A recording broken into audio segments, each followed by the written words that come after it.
السلام علیکم ورحمۃ اللہ وبرکاتہ۔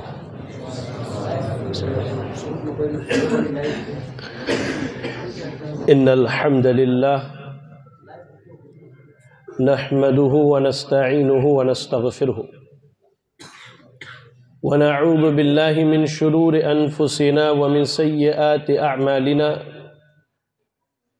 من يهده الله فلا مضل له ومن يضلله فلا هادي له وأشهد أن لا إله إلا الله وحده لا شريك له وأشهد أن محمدًا عبده ورسوله يا أيها الذين آمنوا اتقوا الله حق تقاته ولا تموتن إلا وأنتم مسلمون يا أيها الناس اتقوا ربكم الذي خلقكم من نفس واحدة وخلق منها زوجها وبث منهما رجالا كثيرا ونساء واتقوا الله الذي تساءلون به والأرحام إن الله كان عليكم رقيبا يا أيها الذين آمنوا اتقوا الله وقولوا قولا سديدا يصلح لكم أعمالكم ويغفر لكم ذنوبكم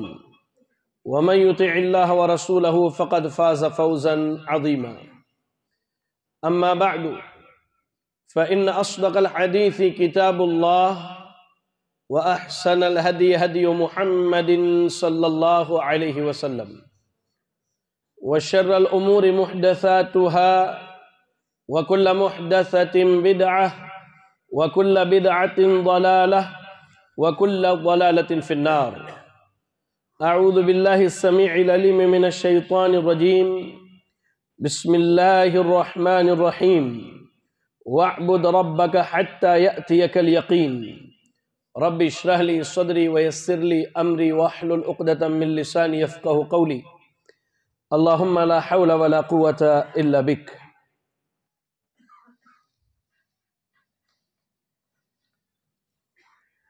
تمام قسم کی تعریفات، ہر طرح کی حمد و ثنا، ہر قسم کی بڑائی، بزرگی، کبریائی اس اللہ رب العالمین کے لیے ہیں جو اللہ تعالی اپنی ذات میں، اپنے تمام تر اسماء و صفات میں اور اپنی تمام تر عبادات میں یکتا ہے، اکیلا ہے، تنہا ہے، جو اللہ تعالی ہم سب کا خالق و مالک، ہم سب کا رازق و پالنہار ہے، جس رب کائنات نے ہمیں اور آپ کو آج اس کے گھروں میں سے ایک گھر میں اکٹھا ہونے کی توفیق دی۔ بعدہ درود و سلام اللہ رب العالمین کے بھیجے ہوئے تمام نبیوں اور رسولوں پر، خصوصیت کے ساتھ ہم سب کے امام اعظم، امام کائنات، امام الانبیاء جناب محمد الرسول اللہ صلی اللہ علیہ وسلم پر۔ اللہم صلی علی محمد وعلی آل محمد کما صلیت علی ابراہیم وعلی آل ابراہیم انک حمید مجید۔ اللہم بارک علی محمد وعلی آل محمد کما بارکت علی ابراہیم وعلی آل ابراہیم انک حمید مجید۔ لائق صد احترام، معزز و مؤقر علماء کرام، جمعیت و جماعت کے ذمہ داران، صد احترام بزرگ حضرات، نوجوان ساتھیوں، عزیز بچوں اور میری اسلامی ماؤں اور بہنوں، سب سے پہلی چیز کہ بھائی میں کوئی خطیب نہیں ہوں، شیخ نے میرے تعلق سے جو باتیں کہیں اللہ شیخ کو جزائے خیر دے، یہ ان کی محبت اور حسن ظن ہے، ایک ادنا سا طالب علم ہوں، اور میں اللہ کا شکر گزار ہوں کہ اللہ تعالیٰ نے مجھ طالب علم کو آپ کے اس شجاعان گڑھ میں آ کے کچھ کہنے کی توفیق دی۔ اللہ تعالیٰ میرا آنا، آپ سب کا یہاں اکٹھا ہونا قبول فرما لے، آمین۔ برادران اسلام، آج کی اس مجلس میں مجھ طالب علم کو جس موضوع پر آپ سے بات کرنی ہے انتہائی اہم اور ایسا موضوع جس کا ہر دور میں اللہ کے بندوں سے تعلق رہا ہے، جس کا عمل اچھا اس کا انجام اچھا۔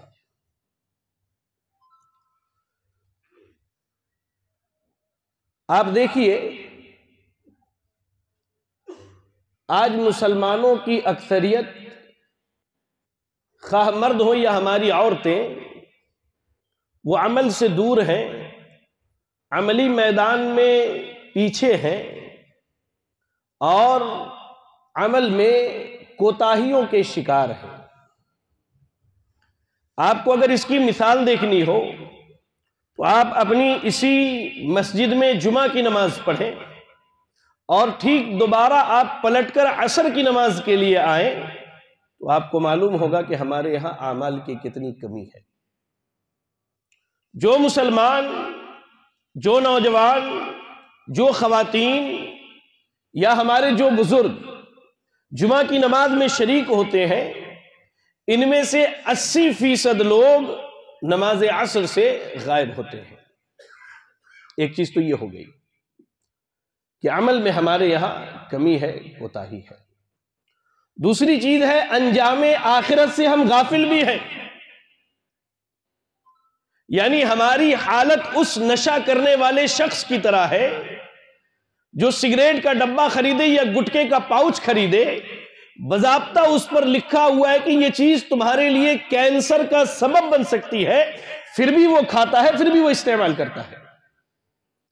یہاں جتنے موجود ہیں ہر ایک اس بات سے واقف ہے کہ اسے موت آنی ہے، اسے مرنا ہے، اللہ رب العالمین کے سامنے پیش ہونا ہے، اپنے اعمال کا حساب دینا ہے، خواہ مرد ہو یا عورت ہو، نوجوان ہو یا بزرگ ہو، لیکن اس کے باوجود عمل سے غافل ہے، عمل سے دور ہے۔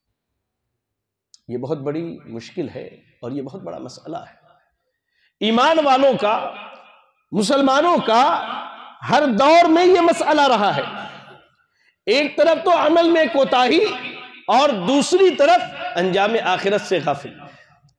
انشاءاللہ انہی دونوں باتوں پر کچھ باتیں آپ کے سامنے رکھنے کی کوشش کروں گا۔ اللہ سے دعا کرتا ہوں کہ اللہ تعالیٰ مجھے حق کہنے، آپ سب کو حق سننے، اور اللہ تعالیٰ مجھے اور آپ سب کو عمل کرنے کی توفیق عطا فرمائے، آمین۔ برادران اسلام، آج اگر ہم اپنے معاشرے میں، اپنے سماج میں نگاہ اٹھا کر کے دیکھیں تو آج فتنوں کی بڑی کثرت ہے اور گناہ کے راستے بڑے آسان ہیں۔ آپ دیکھیں صحیح بخاری، صحیح مسلم کی حدیث ہے، صحابی رسول بیان کرتے ہیں کہ اشرف النبی صلی اللہ علیہ وسلم علی اطم من اطعام المدینہ، کہ ہم اللہ کے نبی صلی اللہ علیہ وسلم کے ساتھ مدینے کی بستی میں گھوم رہے تھے یا ہمارا گزر ہو رہا تھا۔ آپ ایک اونچی جگہ پہنچے اور آپ نے وہاں سے مدینے کی بستی کو جھانک کر کے کہا، ہل ترون ما ارا، اے میرے ساتھیوں، اے میرے صحابہ، اے میرے ساتھیوں، کیا تم وہ دیکھ رہے ہو جو میں دیکھ رہا ہوں؟ صحابہ نے کہا کہ نہیں۔ اور واقعی نبوت کی آنکھیں جو دیکھتی ہو، عام آنکھیں اس کا ادراک کیسے کر سکتی ہیں؟ اللہ کے نبی کہتے ہیں جو میں دیکھ رہا ہوں، کیا تمہاری نگاہ وہاں تک جا رہی ہے؟ لوگوں نے کہا کہ نہیں۔ کہا آپ نے انی ارا، کہا آپ نے کہ میں دیکھ رہا ہوں، انی ارى الفتن خلال بیوتکم، کہا کہ میں دیکھ رہا ہوں کہ فتنے جو ہیں تمہارے گھروں پر نازل ہو رہے ہیں۔ کیسے؟ کمواقع القطر، جیسے بارش کے قطرات نازل ہوتے ہیں۔ آپ ذرا غور کر کے دیکھیں کہ کس بستی کی بات ہو رہی ہے؟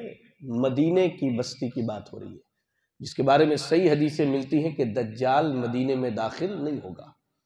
اتنے بڑے فتنے سے اللہ نے مدینے کو بچا کے رکھا ہے۔ لیکن اس کے علاوہ اللہ کے نبی صحابہ سے کہہ رہے جو اس وقت کی سب سے بہترین جماعت، سب سے اچھے لوگ، دین کے سب سے قریب لوگ، ان سے کہا جا رہا ہے کہ تمہارے گھروں پر فتنوں کا نزول ویسے ہو رہا ہے جیسے بارش کے قطرات نازل ہوتے ہیں۔ چلیے اب آپ سوچ کے دیکھیے کہ جو دور، جو زمانہ، جو لوگ اس وقت کے سب سے بہترین تھے، وہ اس طرح فتنوں میں گھرے ہوئے تھے، ان کے اوپر فتنوں کی بارش ہو رہی تھی، تو ہماری اور آپ کی کیا حالت ہوگی؟ ہمارے سماج اور معاشرے کا کیا عالم ہوگا؟ آئیے ایک دوسری حدیث سنتے ہیں۔ راوی حدیث جو ہے سیدنا ابو ہریرہ رضی اللہ تعالی عنہ ہے، اور روایت صحیح مسلم کی ہے۔ کہا اللہ کے نبی صلی اللہ علیہ وسلم نے بادروا بالاعمال فتنا کقطع اللیل المظلم، کہا کہ عمل کرنے میں جلدی کرو، عمل کرنے میں جلدی کرو۔ میں نوجوانوں سے خصوصی گزارش کرتا ہوں، عمل کرنے میں جلدی کرو۔ بزرگوں سے، اپنی ماؤں اور بہنوں سے کہتا ہوں۔ اللہ کے نبی نے صحابہ کو مخاطب کر کے کہا بادروا بالاعمال، عمل کرنے میں جلدی کرو۔ کیوں؟ فتنا کقطع اللیل المظلم، لا الہ الا اللہ۔ گاؤں دیہات میں چلے جائیں جہاں بجلی نہیں ہوتی ہے، آپ کو معلوم ہوگا کہ اندھیری رات کتنی بھیانک ہوتی ہے۔ ایک لائٹ کا عطا پتہ نہ ہو اور نہ آسمان میں چاند روشن ہو، بالکل اندھیری رات جس میں انسان دہشت زدہ ہو جاتا ہے، انسان خوف کے مارے اپنے گھر سے باہر نہیں نکلتا۔ آپ نے ویسے رات کی مثال دی، کہا جیسے اندھیری رات ایک کے بعد دوسری، ویسے ہی فتنے ایک کے بعد دوسرے آ رہے ہیں، اور ہر آنے والا فتنہ اپنے سے پہلے فتنے سے بڑا بھیانک اور خطرناک ہے۔ لا الہ الا اللہ۔ اس کے بعد اللہ کے نبی صلی اللہ علیہ وسلم نے مثال دی، آپ نے کہا کہ فتنے جب بڑھ جائیں گے تو یصبح الرجل مؤمنا ویمسی کافرا ویمسی مؤمنا ویصبح کافرا او کما قال علیہ الصلوۃ والسلام۔ آپ نے کہا کہ آدمی صبح کو ایمان والا ہوگا، شام ہوتے ہوتے وہ اپنے ایمان کو بیچ دے گا، کفر کے راستے کو اختیار کر لے گا، اور اگر شام کو ایمان والا ہوگا تو صبح ہوتے ہوتے یہ آدمی کفر کی راہ پر چل پڑے گا اور اپنے دین کو بیچ دے گا محض تھوڑی سی دنیا طلبی کے لیے۔ کیا آج فتنے نہیں ہیں؟ کیا آج فتنے نہیں ہیں؟ آپ اپنے نفس سے پوچھ کر کے دیکھیے، اپنے دل سے یہ سوال کیجئے کہ کیا آج فتنے نہیں ہیں سماج کے اندر؟ کیا فتنے نہیں ہیں معاشرے کے اندر؟ لا الہ الا اللہ۔ ان کی میں تفصیل آگے چل کے آپ کو بتلاؤں گا۔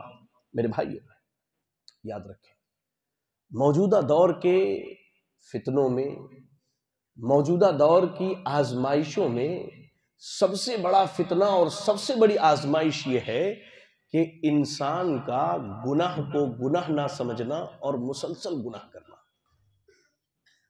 یہ آپ سمجھ لیجئے، یہ ہم میں سے اکثر کی حالت ہے کہ ہم گناہ کو گناہ نہیں سمجھتے، ہم گناہ کو گناہ نہیں سمجھتے، اور عمل سے اپنے آپ کو ہم نے دور رکھا ہے۔ آپ کو مثال دیتا ہوں، یہاں کتنے ایسے بیٹھے معذرت کے ساتھ جو داڑیاں اپنی شیو کرتے ہیں، وہ اس کو گناہ نہیں سمجھتے، جبکہ اللہ کے نبی صلی اللہ علیہ وسلم نے داڑھی رکھنا واجب قرار دیا ہے، مردوں کے لیے واجب قرار دیا ہے، لیکن وہ گناہ نہیں سمجھتے۔ آرام سے صبح اٹھے، سلون میں گئے، سلون والے کے سامنے بیٹھ گئے، یا گھر میں جلٹ وغیرہ لائے اور بہترین طریقے سے شیو کر لیا۔ وہ یہ نہیں سمجھتے کہ میں نے کتنا بڑا گناہ کیا ہے۔ یعنی گناہوں کو گناہ نہ سمجھنا یہ آج ہماری بہت بڑی مصیبت بن چکی ہے، جبکہ آپ صحابہ کا معاملہ دیکھیے۔ لا الہ الا اللہ۔ عبداللہ ابن مسعود رضی اللہ تعالی عنہ فرماتے ہیں، امام بخاری اور امام مسلم رحمہ اللہ نے ان کے اس قول کو اپنی صحیح میں نقل کیا۔ آپ کہتے ہیں کہ ان المؤمن یرا ذنبہ کأنہ قائم تحت جبل یخاف ان یقع علیہ۔ ایمان والے کی حالت تو ایسی ہوتی ہے کہ وہ اپنے گناہ کو ایسا سمجھتا ہے گویا کہ وہ ایک پہاڑ کے اوٹ میں، پہاڑ اس طرح ہے اور وہ نیچے بیٹھا ہے۔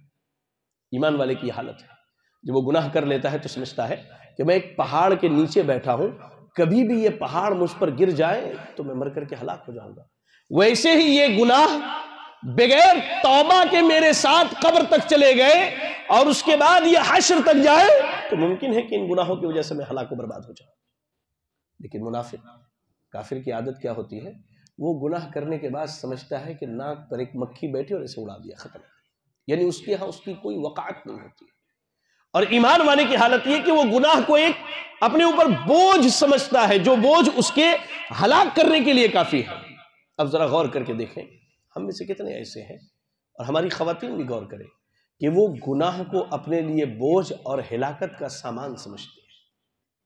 ان باتوں کا جواب آپ اپنے نفس کو دے کر کے دیکھیے، اپنے آپ کو دے کر کے دیکھیے، آپ کو محسوس ہوگا کہ آج ہماری حالت کیا ہے گناہوں کے تعلق سے۔ لا الہ الا اللہ، لا الہ الا اللہ۔ میں آپ کو بتلاؤں، انس بن مالک رضی اللہ تعالی عنہ کے تعلق سے بات ملتی ہے کہ انہوں نے جب لوگوں کو دیکھا کہ لوگ جو ہے چھوٹے چھوٹے گناہوں کو اہمیت نہیں دیتے۔ ہمارے یہاں ہم اہل حدیثوں کی خرابی کیا ہے؟ اللہ ہم سب کی اصلاح فرمائے۔ ہم گناہ صرف شرک کو سمجھتے ہیں، ہاں شرک کرنے والا ہے تو مشرک ہے، مر گیا تو جہنم میں جائے گا۔ ہم گناہ صرف شرک کو سمجھتے ہیں، اس کے علاوہ چیزیں ہمیں گناہ سمجھ میں نہیں آتی ہیں۔ سیدنا انس بن مالک رضی اللہ تعالی عنہ نے جب لوگوں کو دیکھا کہ وہ چھوٹی چھوٹی گناہوں پر دھیان نہیں دیتے تو لوگوں کو اکٹھا کر کے کہا، یا لوگوں کو کہا آپ نے کہ اے لوگوں، تم ان گناہوں کو حقیر جانتے ہو، ان کو تم اہمیت نہیں دیتے اپنی زندگی میں۔ سنو، ہم تو اللہ کے نبی صلی اللہ علیہ وسلم کی موجودگی میں ان گناہوں کے بارے میں یہ عقیدہ رکھتے تھے کہ کہیں یہ ہمیں ہلاک اور برباد نہ کر دے۔ لا الہ الا اللہ۔ آپ جائیں یہاں سے اطمینان سے، گھر جانے کے بعد آپ ایک سادہ پیج لیجئے، ایک صاف ورق لیجئے، ایک لائن دیجئے، لکھیے ایک طرف، دن بھر کا روٹین بنائیے، لکھیے کہ اللہ کی فرما برداری اور اللہ کی نافرمانی۔ اس کے بعد آپ کو معلوم ہوگا جب آپ اپنے ایک دن کا حساب کریں گے تو آپ کے پیروں تلے زمین نکل جائے گی، تب آپ کو معلوم ہوگا کہ ہماری زندگی میں گناہ کتنے ہیں اور اللہ کی فرما برداری ہم کتنا کرتے ہیں۔ میرے بھائیو یاد رکھیں، ہمیں اور آپ کو چاہیے کہ ہم اس بات کی فکر کریں کہ ہمارا انجام کیسا ہونے والا ہے۔ ٹھیک ہے، انسانی فطرت ہے، گناہ کرتے ہیں، غلطیاں ہوتی ہیں، لیکن ہماری یہ فکر ہونی چاہیے، سب سے پہلی فکر، کہ ہمارا انجام کیا ہونے والا ہے، ہمارا انجام کیسا ہونے والا ہے۔ کیونکہ انجام کے فکر کی دعوت خود اللہ رب العالمین دے رہا ہے۔ میرے بھائیو آپ پڑھیے قرآن مجید، ہر جمعہ کے دن قریب قریب آپ لوگ وہ آیت سنتے ہیں، جمعہ کے خطبے میں ایک آیت پڑھی جاتی ہے، کیا پڑھی جاتی ہے؟ یا ایھا الذین آمنوا اتقوا اللہ حق تقاتہ ولا تموتن الا وانتم مسلمون۔ یہ قریب قریب کچھ بھائیوں نے سن سن کے یاد بھی کر لیا ہوگا۔ کہا جاتا ہے یا ایھا الذین آمنوا اتقوا اللہ، اے ایمان والو اللہ کا تقوی اختیار کرو۔ تمام اہل ایمان کے مردوں سے، اہل ایمان کی عورتوں سے اللہ تعالیٰ سیدھے لفظوں میں کہہ رہا ہے اتقوا اللہ، اللہ کا تقوی اختیار کرو، حق تقاتہ۔ بھائی گاڑی نمبر ہے RJ14AC 4115 یہ گاڑی جن بھائی کی ہے وہ سائڈ کر لیں۔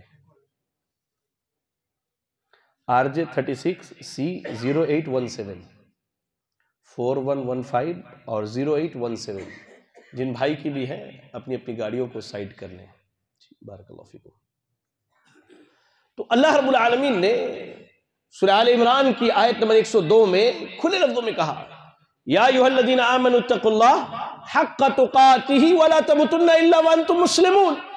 اللہ نے کہا اے ایمان والو، چاہے وہ مرد ہو یا عورتیں ہو، اتقوا اللہ، اللہ کا تقوی اختیار کرو، حق تقاتہ، جیسا کہ اللہ سے ڈرنے کا حکم ہے، جیسا کہ اللہ کا تقوی اختیار کرنے کا حکم ہے۔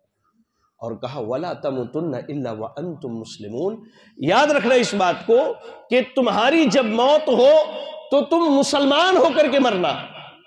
یہ اصل انجام کی فکر ہے کہ اللہ تعالیٰ تمام اہل ایمان کو دعوت دے رہا ہے کہ جب تمہاری موت ہو تو مسلمان ہو کر کے مرنا، اسلام کی حالت میں مرنا، ایمان کی حالت میں تمہاری موت ہونی چاہیے۔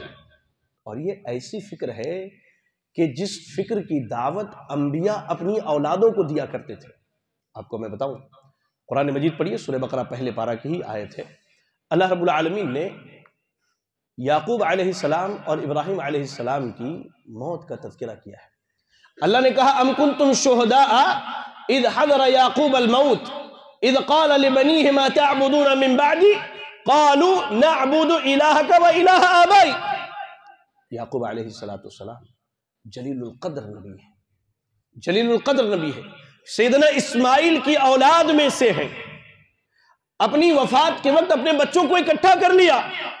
ہماری بھی موتیں ہوتی ہیں، ہماری بھی موتیں ہوتی ہیں، ہم بھی دنیا سے جاتے ہیں، بعض تو اچانک فوت ہو جاتے ہیں، بعض بیمار ہو کر کے فوت ہوتے ہیں۔ جب انسان بیمار ہو جاتا ہے، میں آپ کو حقیقت حال بتاؤں، جب ہمارے والد یا ہماری والدہ جب یہ بیمار ہو جاتے ہیں تو ہم کیا کرتے ہیں کہ ہم زمین جائیداد کے سارے پراپرٹیز کے پیپر نکال لیتے ہیں، 3-4 بھائی ہیں، 5-6 بہنیں ہیں، سب ایک جگہ بیٹھ جاتے ہیں، آپس میں مشورہ ہوتا ہے کہ بھائی ابا کی پراپرٹی تقریباً کروڑوں کی ہے، اب اس میں سے ہمیں کتنا ملے گا، بہنوں کو کتنا ملے گا۔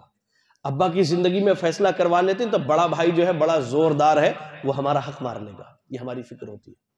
اور مرنے والے صاحب وہ بھی یہی سوچتے ہیں کہ بھائی رشتہ داروں میں باضابطہ اعلان کیا جاتا ہے، دیکھیے بھائی میں مرنے سے پہلے چاہتا ہوں کہ میرے بچے ویل سیٹل ہو جائیں، جائیداد کی تقسیم ہو جائے، میرے بعد کوئی لڑائی جھگڑا باقی نہ رہے۔ اللہ کے بندو، اپنی آخرت کے انجام کی فکر کرو۔ اب تم دنیا سے جانے والے ہو، اب تمہارا سفر ختم ہونے والا ہے، اب تمہاری زندگی کا اختتام ہونے والا ہے، ملک الموت آنے والا ہے، تمہاری روح نکالی جائے گی، تمہاری روح نکال کر کے اللہ کے حضور پیش کی جائے گی۔ کہا یعقوب علیہ السلام نے جب موت کا وقت قریب آیا، ما تعبدون من بعدی، اے میرے بچوں ذرا یہ بتلاؤ، میں تو اللہ کا نبی ہوں، میری موجودگی میں تم اللہ کی عبادت کر رہے ہو، تم اللہ کے دین پر قائم ہو، میرے دنیا سے چلے جانے کے بعد ما تعبدون، تم کس کی عبادت کرو گے؟ یہ ایک باپ کی فکر ہونی چاہیے اپنی اولاد کے انجام آخرت کے تعلق سے، ایک ماں کی فکر ہونی چاہیے کہ اس کے بعد اس کی اولادیں کس کی عبادت کریں گی اس دنیا میں۔ ہم نے کئی ایسے گھرانے دیکھے ہیں بھائی جو پورا خاندان اہل الحدیث کا تھا، لیکن اسی انجام آخرت کی فکر نہ ہونے کی وجہ سے آج ان کے بچے اخوانی ہو گئے، جماعت اسلامی میں چلے گئے، کسی نے تبلیغی راہ اختیار کر لی اور کسی نے قبر پرستی کو اپنے لیے چن لیا۔ وجہ کیا تھی؟ گھر والوں کو ان کی انجام آخرت کی فکر نہیں تھی۔ انجام آخرت کی فکر، اپنی آخرت کی فکر، یہ دنیا کا سب سے اولین مقصد ہونا چاہیے ایک ایمان والے کا۔ آپ صبح و شام کچھ کیجئے، لیکن آپ کی نگاہ میں ایک چیز ہونی چاہیے کہ میں نے اس دنیا کو جنت بنا کر کے اس جنت کو تباہ نہیں کرنا ہے۔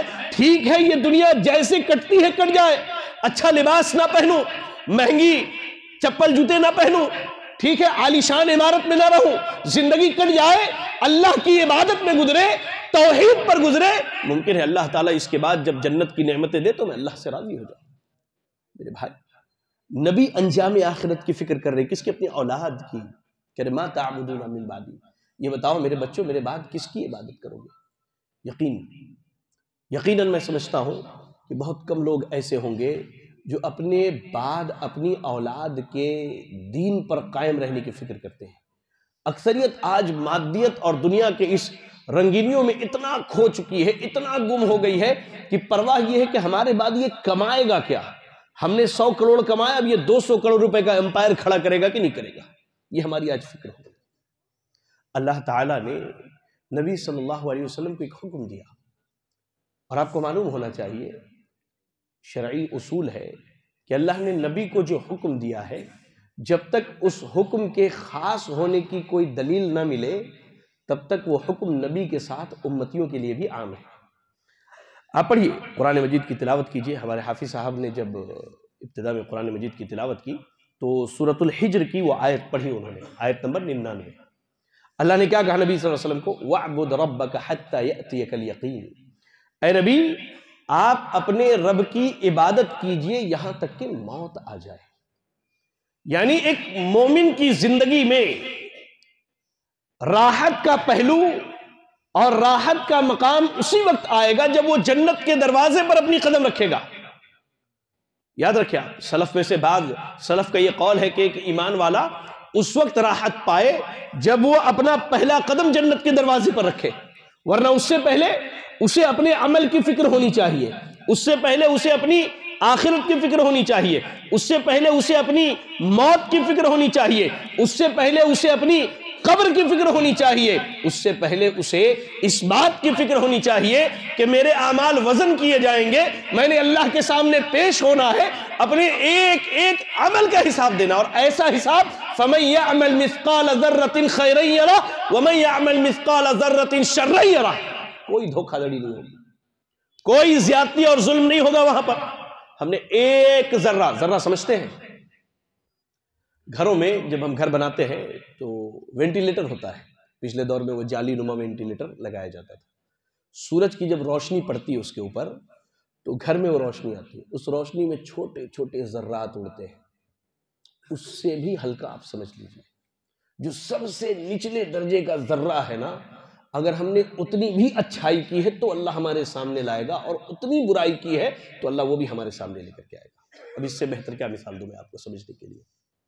آپ سوچئے، اللہ تعالیٰ نبی صلی اللہ علیہ وسلم کو کہہ رہا ہے وَاعْبُدْ رَبَّكَ حَتَّى يَأْتِيَكَ الْيَقِينُ، وہ نبی جن کے بارے میں عیسیٰ علیہ السلام میدان محشر میں کہیں گے اذهبوا الى محمد فانه عبد قد غفر له ما تقدم من ذنبه وما تاخر، جاؤ محمد الرسول اللہ سے سفارش کروا لو، اللہ نے ان کے اگلی پچھلی تمام خطاؤں کو اللہ نے معاف کر دیا تھا۔ اس نبی کو یہ حکم دیا جا رہا ہے وَاعْبُدْ رَبَّكَ حَتَّى يَأْتِيَكَ الْيَقِينُ کہ آپ اللہ کی عبادت اس وقت تک کیجئے جب تک کہ آپ کو موت نہ آ جائے۔ ہم کس خواب غفلت میں ڈوبے ہوئے ہیں، اور یہ حکم دینے کی وجہ یہ ہے کہ انسان کے عملوں کا اعتبار اس کے خاتمے پر ہوتا ہے۔ آئیے میں آپ کو ایک دو حدیثیں اور ایک آدھ واقعات سناؤں کہ انسان کے عمل کا اعتبار اس کے خاتمے پر ہوتا ہے، جس چیز پر خاتمہ ہوگا اسی کے اعتبار سے اللہ کا فیصلہ ہوگا۔ سب سے پہلی حدیث سنیے، ابو ہریرہ رضی اللہ تعالیٰ عنہ حدیث کے راوی ہے، صحیح مسلم کی روایت ہے، اللہ کے نبی صلی اللہ علیہ وسلم نے کہا ان الرجل ليعمل زمنا طويلا بعمل اہل الجنت ثم يختم له بعمل اہل النار۔ ذرا اس حدیث پر کان دے میرے بھائی، اور میری بہنیں بھی دھیان سے سنیں، ذرا جائزہ لے کر کے دیکھیں کہ ہم کتنی غفلت میں ہیں۔ کہا کہ ایک آدمی ایک لمبے زمانے تک جنتیوں والا عمل کرتا ہے، لا الہ الا اللہ، وہ نمازیں بھی پڑھ رہا ہے، وہ روزے بھی رکھ رہا ہے، وہ اپنے مال کی زکوٰۃ بھی دیتا ہے، بیت اللہ کے حج اور عمرے کے لیے بھی جاتا ہے، صدقات و خیرات بھی کرتا ہے، وہ تہجد کا بھی پابند ہے۔ کہہ لیجئے کہ ایک لمبے زمانے تک جو ہے وہ جنتیوں والا عمل کرتا ہے، لیکن جب اس کا خاتمہ ہوتا ہے، جب وہ دنیا سے نکل کر آخرت کے سفر پر نکلتا ہے، ثم یختم له بعمل اہل النار، تو اس کے لیے یہ مقدر کر دیا جاتا ہے کہ وہ جہنمی والا عمل کر کے جہنم میں چلا جاتا ہے۔ آج ہم میں کا کوئی تھوڑی سی نماز پڑھ دے، تھوڑی عبادت کر لے تو بڑا خوش، ہم بڑے خوش ہوتے ہیں بھائی کہ بھائی میں بڑا نمازی ہوں، بڑا عبادت گزار ہوں، مجلسوں میں ذکر بھی کرتے ہیں کہ بھائی رات 2 بجے اٹھا تھا اور پوری رات اللہ کی عبادت کی، قرآن کی تلاوت کی۔ اللہ کے بندو، یہ مسئلہ نہیں کہ ہم اللہ کی عبادت کر رہے ہیں، مسئلہ یہ ہے کہ اللہ نے ہمارے لیے خاتمہ کس چیز پر مقدر کیا ہے۔ اور یاد رکھنا ایک بات، کہا اللہ کے نبی صلی اللہ علیہ وسلم نے کل میسر لما خلق لہ، اگر آپ کے لیے جنت مقدر کی گئی ہے تو اللہ آپ کے لیے جنت کے راستے کو آسان کرے گا، اس کے عمل کی توفیق دے گا، اور اگر آپ کے لیے جہنم مقدر کی گئی ہے تو آپ وہی اعمال کریں گے جو آپ کو جہنم تک پہنچانے والے ہیں۔ لیکن ہم میں سے کوئی نہیں جانتا کہ اس کا ٹھکانہ جنت ہے کہ جہنم ہے، پھر عمل میں کیوں کوتاہی، عمل سے پیچھے کیوں، عمل سے دور کیوں، عمل کے معاملے میں ہم نے آنکھیں کیوں بند کر لی، عمل کے معاملے میں ہم جی کیوں چرانے لگے، ہم کیوں اللہ کی عبادت ویسی نہیں کرتے جیسے اللہ کو پسند ہے، ہم کیوں اللہ کے سامنے سجدے ویسے نہیں کرتے جیسے اللہ کو پسند ہے، ہماری عبادتیں ویسی کیوں نہیں ہوتی کہ اللہ تعالی ہم سے راضی ہو جائے۔ لا الہ الا اللہ۔ آپ کو ایک مثال دیتا ہوں، سر کے کان سے نہیں، دل کے کان سے بھی اس مثال کو سن لو آپ۔ سہل ابن سعد رضی اللہ تعالی عنہ حدیث کے راوی ہیں، سے بخاری کی روایت ہے، کہتے ہیں کہ اللہ کے نبی صلی اللہ علیہ وسلم کے ساتھ ہم ایک میدان میں جنگ کر رہے تھے، جہاد میں لڑ رہے تھے، تو ایک آدمی جو بڑا مالدار تھا اور بڑا طاقتور تھا، بڑی جواں مردی کے ساتھ مشرکوں سے لڑائی کر رہا تھا، اور بالکل گھمسان کی لڑائی لگی ہوئی ہے۔ وہ بندہ بڑی جواں مردی سے مشرکوں سے لڑ رہا ہے، یہاں تک کہ جب بعض صحابہ نے اس کے اس عمل کو دیکھا تو یہ کہہ دیا کہ اس نے تو میدان مار لیا ہے، اور اگر یہ شہید ہو جائے یا اسی طرح لڑتے لڑتے قتل کر دیا جائے یہ تو جنتی ہے۔ ہوتا ہے ہم آپس کی باتوں میں کہتے بھائی اس کا عمل بڑا اچھا ہے، اس کا عمل بڑا اچھا ہے، جنت اس کا ٹھکانہ ہے۔ لا الہ الا اللہ۔ صحابہ نے یہی بات کہی کہ یہ آدمی جواں مردی سے مشرکوں سے لڑ رہا ہے، ان کی صفوں کی صفیں الٹ دے رہا ہے، بڑی جواں مردی سے لڑ رہا ہے، اب اگر اس کی موت اس حال میں ہو جائے تو یہ جنتی ہے۔ جب اللہ کے نبی صلی اللہ علیہ وسلم کے سامنے یہ بات کی گئی تو آپ نے کہا من احب ان ينظر الى رجل من اہل النار فلينظر الى هذا، کہا کہ تم میں سے جو یہ پسند کرتا ہے کہ جہنمی شخص کو اس دنیا میں دیکھ لے تو وہ اس آدمی کو دیکھے جس کے بارے میں تمہارا فیصلہ ہے کہ یہ جنتی ہے۔ لا الہ الا اللہ۔ ہمیں اعمال کی فکر ہے، ہم اپنے عمل کی فکر کر رہے ہیں، ہم تھوڑا سا عمل کر کے بڑا خوش ہو جاتے ہیں، بڑا خوش ہوتے ہیں۔ میدان جہاد میں آدمی لڑ رہا ہے، مشرکوں کی صفوں کی صفیں الٹ، اکیلا جواں مردی سے، لوگوں نے یہ گمان کر لیا کہ یہ جنت میں ہی جائے گا۔ اللہ کے نبی نے کہا کہ تم میں سے جس کو پسند ہو کہ کسی جہنمی کو دیکھے تو اس آدمی کو دیکھ لے جس کے بارے میں تمہاری رائے ہے کہ جنتی ہے لیکن یہ جہنم میں جانے والا ہے۔ اب یہ بات وہاں موجود لوگوں میں سے ایک صحابی کو لگ گئی، انہوں نے کہا کہ میں اس آدمی کے پیچھے پیچھے گیا یہ دیکھنے کے لیے کہ یہ کیا کر رہا ہے۔ دیکھا میں نے تو یہ آدمی لڑتے لڑتے لڑتے ایک وقت اسے ایسی ضرب اور ایسی مار لگی کہ اس مار کے تعلق سے وہ بالکل پریشان ہو گیا اور اس کی تاب نہیں لا پایا۔ مار لگی ایسی، کسی کی تلوار سے اس کو ایسی چوٹ لگی، ایسا گھاؤ اور زخم لگ گیا کہ اب وہ اس کی تاب نہیں لا پا رہا تھا، برداشت کے باہر ہو گئی۔ اس نے اپنا نیزہ لیا، زمین پہ رکھا اور اپنے سینے کے اندر اس کو چبو کر کے خودکشی کر لی۔ لا الہ الا اللہ۔ لوگ کہہ رہے تھے کہ جنتی ہے، خودکشی کر لی میدان جہاد میں۔ وہ صحابی بھاگتے بھاگتے اللہ کے رسول کے پاس آئے اور کہا اے اللہ کے رسول صلی اللہ علیہ وسلم، اللہ کی قسم آپ سے زیادہ کوئی سچا نہیں ہے۔ اس کے بعد اس آدمی کے بارے میں سارے واقعے کو بیان کیا تو اللہ کے نبی نے فرمایا کہ لوگوں سنو، بے شک ایک آدمی جہنمیوں والا عمل کرتا ہے یہاں تک کہ اللہ تعالیٰ اس کے لیے جنتی عمل کے راستے کو ہموار کرتا ہے اور وہ عمل کر کے جنت میں چلا جاتا ہے، اور ایک آدمی پوری زندگی جنتیوں والا عمل کرتا ہے لیکن اس کے کسی بدعملی اور خرابی کی وجہ سے اللہ تعالیٰ اس کے لیے جہنم کے راستے کو آسان کرتا ہے اور وہ جنت جانے کے بجائے جہنم کے راستے کو اختیار کر لیتا ہے۔ اس کے بعد اللہ کے نبی صلی اللہ علیہ وسلم نے کہا جس سے میں نے اس تقریر کا عنوان چنا ہے انما الاعمال بالخواتیم، لوگوں یاد رکھو بندوں کے اعمال میں اعتبار اصل ان کے خاتمے کا ہوتا ہے کہ کس عمل پر ان کا خاتمہ ہو رہا ہے۔ پوری زندگی جنتیوں والا عمل کیا، پوری زندگی، لیکن کچھ بدعملیاں ایسی ہیں جہاں وہ رک کر کے اللہ کی طرف نہیں پلٹتا ہے، اللہ تعالیٰ اس سے ناراض ہوتا ہے اور اس کے لیے جہنم کے راستے کو ہموار کر دیتا ہے۔ لا الہ الا اللہ، لا الہ الا اللہ۔ آپ نے بنو اسرائیل کی اس عورت کا واقعہ سنا ہوگا کہ بدکار تھی، زانیہ تھی، بدکاری کیا کرتی تھی، پوری زندگی اس نے بدکاری کی، لیکن اس نے اللہ کے ڈر، اللہ کے خوف سے جو ہے کیا کیا کہ کتے کو اپنے موزے میں پانی پلا دیا اور اللہ تعالیٰ اس سے راضی ہو کر کے اس کے گناہوں کو اللہ نے معاف کر دیا۔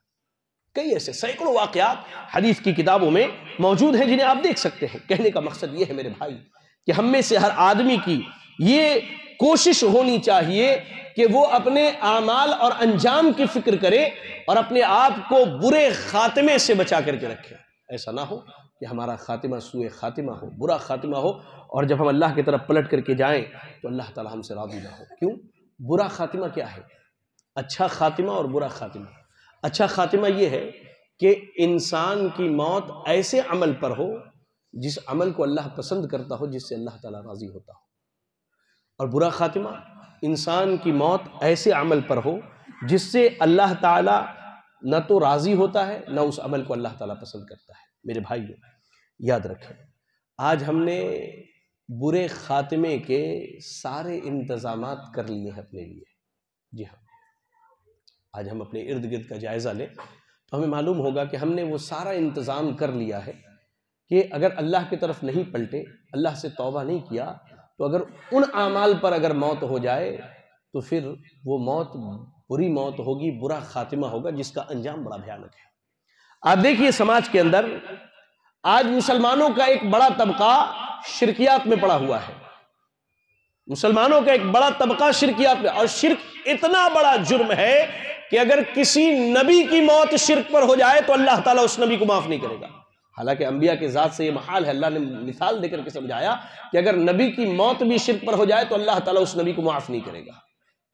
یہ اتنا بڑا جرم ہے، لیکن ہمارے سماج میں، ہمارے مسلمانوں میں، ہماری برادری میں، اپنے لوگوں میں شرکیات کے یہ دروازے کھلے ہوئے ہیں، طرح طرح کی چیزیں ہیں لا الہ الا اللہ جو غیر اللہ کے لیے انجام دیے جا رہے ہیں، جبکہ وہ کام یہ تھا کہ اللہ کے لیے انجام دیا جائے، اللہ کو اس کے ذریعے راضی کیا جائے، اللہ کو خوش کیا جائے۔ ایسے ہی آپ دیکھیں سوء خاتمہ کے انتظام میں ہم نے ایک عمل یہ بھی کر رکھا ہے کہ ہمارے یہاں بدعات بڑے پائے جاتے ہیں، بدعات بڑے پائے جاتے ہیں۔ ہم اہل حدیثوں میں بھی بہت ساری بدعتیں ہیں، کبھی اللہ نے موقع دیا تو اس پر بات کی جائے گی، آپ اپنے خود کے یہاں کے علماء اور ائمہ سے اس کے بارے میں پوچھ سکتے ہیں انشاءاللہ۔ بدعات کے راستے ہم نے کھول لیے ہیں، ایسی کئی چیزیں ہیں مسلمانوں میں، حرام کھانے کی لت لگ چکی ہے، حرام کھانے کی لت لگ چکی ہے، حرام کھانے کی لت لگ چکی ہے۔ اور آپ کو معلوم ہونا چاہیے اللہ کے نبی صلی اللہ علیہ وسلم نے کعب ابن عجرہ رضی اللہ تعالی عنہ کو نصیحت کرتے ہوئے کہا تھا، اے کعب ابن عجرہ، جسم کا جو حصہ حرام مال سے پلے گا اس کے لیے آگ بہتر ہے۔ آپ یہاں جتنے بیٹھے ہیں آپ اپنے نفس کا جائزہ لے کے دیکھیے، یہاں کون کون ہے جس کے پاس بینک کا اکاؤنٹ نہیں ہے؟ جی، جس کے پاس بینک کا اکاؤنٹ نہیں ہے، ماشاءاللہ تبارک اللہ، 2 3، اللہ آپ سب کو خوش رکھے اور اللہ آپ کو ثابت قدم رکھے۔ یعنی اگر 500 لوگ بیٹھے ہیں تو صرف 3 آدمی ایسے ہیں جن کے پاس بینک کا کوئی اکاؤنٹ نہیں ہے۔ کتنوں کو تو یہ بھی نہیں معلوم ہوتا ہوگا کہ ان کے اکاؤنٹ پر، ان کے پیسے پر انٹرسٹ کتنا آتا ہے، وہ سب چل رہا ہے۔ ہم اہل حدیث ہیں، کافی ہے ہمارے لیے، ہم تو یہی سمجھتے ہمارے لیے ہی کافی ہے، باپ دادا اہل حدیث تھے، ہم بھی اہل حدیث ہیں، ہمارے لیے کافی ہے۔ یعنی مسلمانوں میں حرام کھانے کی عادت لگ چکی ہے، بڑی بری لت لگی ہوئی ہے، اسپیشلی نوجوانوں میں، اسپیشلی ہمارے نوجوانوں میں۔ ایسے ہی برے خاتمے کے لیے ہم نے ایک راستہ، زنا کا راستہ عام کر کے رکھا ہے، شادی بیاہ کو اتنا مشکل بنا دیا ہے، اتنا مشکل بنا دیا ہے کہ اب ہماری بچیاں اور ہمارے بچے سرعام بدکاری کی راہ کو اختیار کر رہے ہیں، سرعام بدکاری، اور اس پر مزید یہ کہ بدکاری ہی نہیں بلکہ غیروں سے شادی کر کے وہ اپنی زندگی گزار رہی ہے، غیروں سے شادی کر کے، یقین جانتے ہیں یہ سب بری موت، سوء خاتمہ کے انتظامات ہیں ہمارے۔ بدکاری کی راہ آج ہموار ہو چکی ہے، نہیں کچھ تو کم از کم اللہ معاف کرے، اللہ ہم سب کی حفاظت فرمائے۔ یہ جو انٹرنیٹ کا فتنہ آیا ہوا ہے اور یہ اینڈرائڈ اور یہ بڑے بڑے جو موبائلز چلے ہوئے ہیں، اب میں کھل کے کہتا ہوں، دیکھیں ہوتا کیا ہے کہ ہم کسی اچھی چیز کو تلاشنے کے لیے نکلتے ہیں، بھائی آپ اچھی چیز تلاشتے ہیں نا، بہت سارے بھائی گوگل کے ذریعے علم دین حاصل کرتے ہیں، میں آپ کو گارنٹی دیتا ہوں ایک چیز کی کہ آپ گوگل پر کوئی بھی دینی مسئلہ سرچ کیجئے گا، اگر اس کے 20 رزلٹ آتے ہیں تو مشکل سے 1 رزلٹ اہل حدیثوں کے تعلق سے ہوگا، ورنہ اکثریت شیعوں کے تعلق سے اور مقلدین کے تعلق سے ہوتے ہیں۔ لیکن عوام نہیں جانتی، وہی پڑھ لیا، وہیں سے علم حاصل کر لیا، وہیں سے علامہ بن گئے۔ آپ یوٹیوب کھولیے، کوئی اچھی چیز دیکھنے کے لیے کھولیے، اس میں ایڈ بھی آتے ہیں، اچھے برے ساری چیزوں کے ایڈ آتے ہیں۔ اب تو یوٹیوب نے اس کو مسٹ کر دیا، ایک دم ضروری ہے وہ، اب وہاں بری چیزیں بھی ہمارے سامنے کھل کر کے آتی ہے، اور شیطان ہمارے نوجوانوں سے جب کھیلتا ہے تو کہیں کہ ان کی زندگی تباہ ہو کر کے رہ جاتی ہے۔ بدکاری کے راستے ہم نے خود بخود کھولے اور ہموار کیے ہیں، دھوکہ، رشوت، بہت ساری چیزیں ہیں۔ ایسے ہی ہماری بہنوں کا بے پردہ ہونا اور ان کی بے پردگی، اور پردے کے بارے میں کل میں نے جے پور میں ایک بات کہی تھی، وہ آپ کو بتا دیتا ہوں، بڑی اہم بات ہے۔ یہ جو ہمارے گھروں کا ماحول ہے کہ ہمارے گھر کی خود کی بیٹی ہے، اب اس کی خالہ کا بیٹا آئے، اس کے ماموں کا بیٹا آئے، اس کی پھوپھو کا بیٹا آئے، یا ہمارے خود کے بھائی کا بیٹا یعنی اس کا چچا زاد بھائی، تو یہ سب ایک جگہ بیٹھ کے کھلے عام بات چیت کرتے ہیں، ہے کہ نہیں؟ ایمانداری سے بولنا ہے کہ نہیں؟ یہ ماحول بنا ہوا ہے. کیا کسی کو نہیں معلوم کہ ان سب سے پردہ کرنا آپ کی بیٹی کے لیے واجب ہے؟ یہ بتائیے مجھے. اچھا، آپ کی خود کی بیوی اپنے دیور سے کھلے عام بات کرتی، ٹھٹھا کرتی، ہنسے. اور میری عورتیں جو اوپر میری مائیں اور بہنیں بیٹھی ان کو بھی کہتا ہوں کہ آپ سنیں، آپ اپنے جیٹھ کے سامنے بغیر پردے کے آتی ہیں، آپ کا دیور آپ کے ساتھ بیٹھ کے کھانا کھاتا ہے، ٹھٹھا کرتا، ہنسی مذاق کرتا ہے. آپ کی بیٹی اپنے چچا زاد بھائی کے ساتھ بائک پر بیٹھ کر کبھی پڑھنے چلی جاتی ہے. ہاں، آپ کی بیٹی اپنے مامو زاد بھائی، پھوپھو زاد بھائی کے ساتھ کہیں بھی آؤٹنگ پر گھومنے کے لیے نکل جاتے ہیں. نہیں بھائی، کیا کریں، بھائی بہن کے بچے ہیں، سب کو ایک ساتھ ہم نے بھیجا. اللہ کے بندے، آپ کی بیٹی کے لیے ان سب رشتوں سے پردہ کرنا واجب ہے، لیکن ہم نے یہ کھول کے رکھا نہیں یہ راستہ، یہ دروازے. اسپیشلی ہم اہل حدیثوں کے، میں کھل کے کہتا ہوں، ہم اہل حدیثوں کیا اس چیز میں بڑی کوتاہی ہے، اس پر نظر ڈالنے کی ضرورت ہے. پھوپھو زاد ہو، مامو زاد ہو، خالہ زاد ہو، چچا زاد ہو، ان سے اپنی بیٹیوں کو پردہ کروائیے، اپنی بچیوں کو ان سے پردہ کروائیے، ورنہ ایک وقت ایسا آئے گا کہ بے پردگی آپ کے سامنے ہوگی اور آپ اس وقت کچھ نہیں کر پائیں گے. سوئے خاتمہ کے ہم نے راستے نکالے ہیں. اب دیکھیں، بری موت کے لیے، برے انجام کے لیے ہم نے راستے نکالے. ناچ گانا، خاص کر کے شادی بیاہ کی اگر مجلس ہو، نہیں باہر سے کسی کو بلائے تو گھر کی خود کی عورتیں ہی ناچتی ہیں. اللہ کے بندوں، کیا ہے یہ؟ جہالت نہیں ہے یہ؟ آپ کہیے، میں ایک مثال دے کے کہتا ہوں آپ کو کہ مثال کے طور پہ گھر میں کسی کی شادی ہے، گھر کی ساری عورتیں ناچ رہی ہیں، اور ناچتے ناچتے کسی وجہ سے کہیں شارٹ سرکٹ ہوا، آگ لگی، سب کی موت ہو گئی. آپ کی کیا رائے ہے؟ ان کی موت حسن خاتمہ کہیں گے؟ جی بتائیے، حسن خاتمہ کہیں گے؟ کیسے؟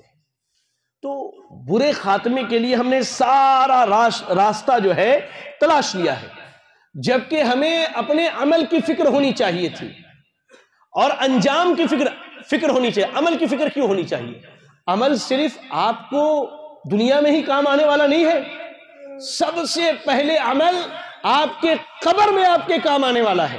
آپ پڑھیں نا وہ حدیث، برا ابن عازب رضی اللہ تعالی عنہ کی بڑی لمبی حدیث ہے. کہتے ہیں کہ ایک انصاری صحابی کی نماز جنازہ میں اور اس کی تدفین میں ہم پہنچے، ابھی قبر نہیں کھودی گئی تھی، تو اللہ کے نبی صلی اللہ علیہ وسلم بیٹھ گئے. آپ صلی اللہ علیہ وسلم زمین پر نگاہ ٹکائے ہوئے، آپ کے ہاتھ میں لکڑی کا ایک چھوٹا سا ٹکڑا ہے، آپ زمین ایسے ہی کچھ کر رہے ہیں. صحابہ کہتے ہیں ہم اتنی خاموشی سے بیٹھے تھے گویا کہ ہمارے سروں پر جو ہے پرندے بیٹھے ہوں، ایسا نہ ہو کہ ہم حرکت کریں اور یہ پرندے اڑ جائیں. لمبی حدیث ہے. آخر میں اللہ کے نبی صلی اللہ علیہ وسلم حدیث میں کیا فرمایا کہ جب ایمان والے اور کافر بندوں سے قبر میں سوال و جواب ہو جاتا ہے تو ایمان والے بندے کو جیسے لٹا دیا جاتا ہے، ایک خوبصورت نوجوان آتا ہے اس کے سامنے، خوبصورت نوجوان بڑی بہترین شکل میں آتا ہے، آ کے اس کے سامنے کھڑا ہو جاتا ہے، جہاں تک اس کی نگاہ جاتی ہے اس بندے کو دیکھتا ہے، اور وہ کہتا ہے کہ تمہارے لیے خوشخبری ہے ان تمام نعمتوں کی جن کا تم سے اللہ نے وعدہ کیا، تمہارے لیے خوشخبری ہے جنت کی. اب یہ آدمی اس نوجوان کو پہچانتا نہیں ہے، وہ پہلی فرصت میں پوچھتا ہے کہ بھائی تم کون ہو، میری قبر میں تمہارا کیا کام، اور تم مجھے کس چیز کی خوشخبری سنا رہے ہو؟ وہ کہتا ہے انا عملک صالح، اللہ کے بندے میں تیرا نیک عمل ہوں جو تو نے دنیا میں کیا ہے. آج اللہ نے انسانی شکل دے کر کے تیرے سامنے بھیجا ہے یہ بتانے کے لیے کہ ان اعمال کی بنیاد پر اللہ اپنے فضل سے ان اعمال کی بنیاد پر تجھ سے راضی ہے اور تیرے لیے جنت کا پروانہ اللہ نے سنایا ہے. عمل کی فکر کی ضرورت ہے، عمل کی فکر کی ضرورت ہے. اور اس کے برعکس آپ دیکھیے، ایک برا آدمی جو کافر ہے، مشرک ہے، منافق ہے، اس کی جب موت ہو جاتی ہے وہ سوالات کے جواب نہیں دے پاتا ہے. جب فرشتے اس کو لٹاتے ہیں اتنے میں ایک بہت بھیانک شکل والا نوجوان اس کے سامنے آ کر کے کھڑا ہو جاتا ہے اور اسے کہتا ہے کہ تجھے خوشخبری ہے ان تمام عذابوں کا جس کا تجھ سے وعدہ کیا گیا ہے. اب یہ پریشان ہو جاتا ہے، کہتا ہے تم کون ہو، میری قبر میں تمہارا کیا کام ہے؟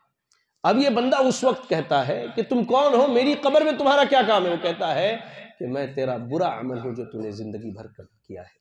یہ بتائیے میرے بھائی کہ ہم اللہ سے کس حال میں ملاقات کریں گے؟ ہماری قبر میں خوبصورت نوجوان آئے گا یا بدصورت نوجوان آئے گا؟ ہم نے اچھی موت یا اچھے خاتمے کی فکر ہی نہیں کی، ہم نے بس یہ سمجھ لیا کہ بس چلتے جاؤ، جو چل رہا ہے چلنے دو، جیسا ہو رہا ہے ہونے دو. حالانکہ آپ اگر صحابہ کی زندگی تابعین کی زندگی، تبع تابعین کی زندگی کا مطالعہ کریں تو وہ انجام آخرت کی بڑی فکر کیا کرتے تھے۔ آئیے میں آپ کو چند مثالیں دیتا ہوں، اس سے پہلے جامع ترمذی کی ایک حدیث سنیے۔ راوی حدیث ابو ہریرہ رضی اللہ تعالی عنہ، اللہ کے نبی صلی اللہ علیہ وسلم نے کہا من خاف ادلج ومن ادلج بلغ المنزل الا ان سلعۃ اللہ غالیہ الا ان سلعۃ اللہ الجنہ۔ بڑی بہترین حدیث ہے۔ کہا اللہ کے نبی صلی اللہ علیہ وسلم نے کہ جو ڈر گیا وہ سیدھی راہ پر چل پڑا۔ جو ڈر گیا، کس چیز سے ڈر گیا میرے بھائی؟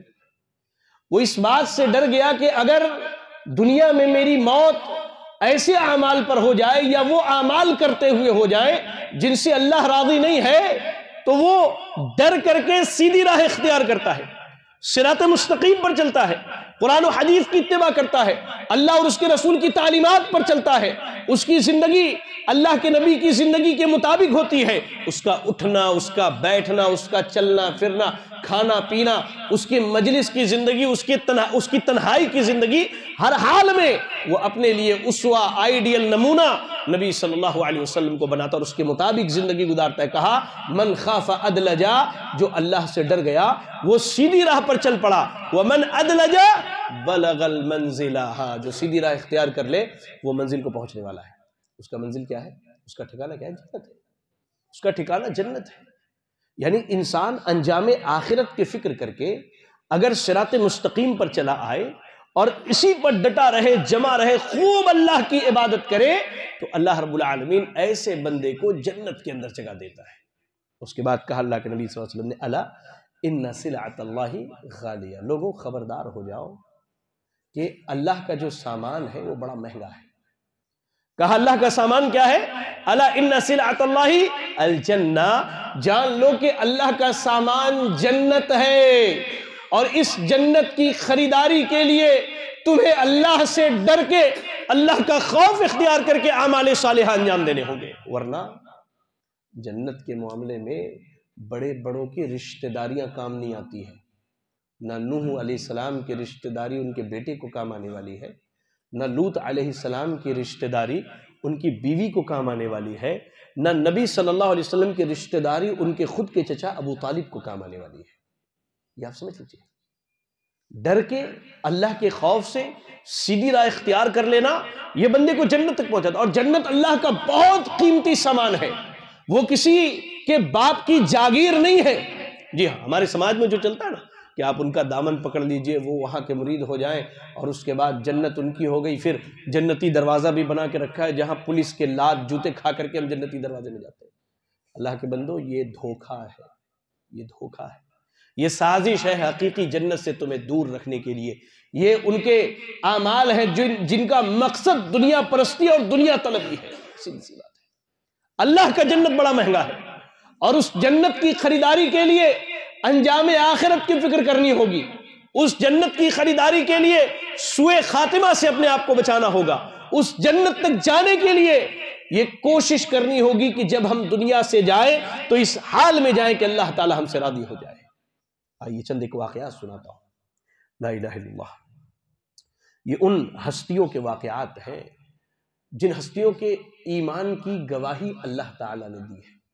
یہ ان کے واقعات ہیں، پہلے آپ سمجھ لیجئے۔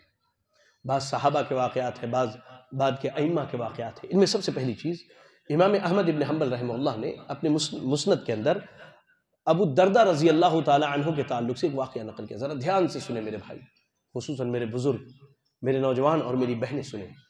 کہتے ہیں کہ جب ابو الدرداء رضی اللہ تعالی عنہ کی وفات کا وقت بالکل قریب ہو گیا تو بار بار جو ہے ان پر بے ہوشی طاری ہوتی، بے ہوش ہو جاتے، پھر ان کو ہوش آتا، ہوش آنے کے بعد وہ قرآن کی ایک آیت پڑھتے، سورۃ الانعام کی آیت نمبر 110۔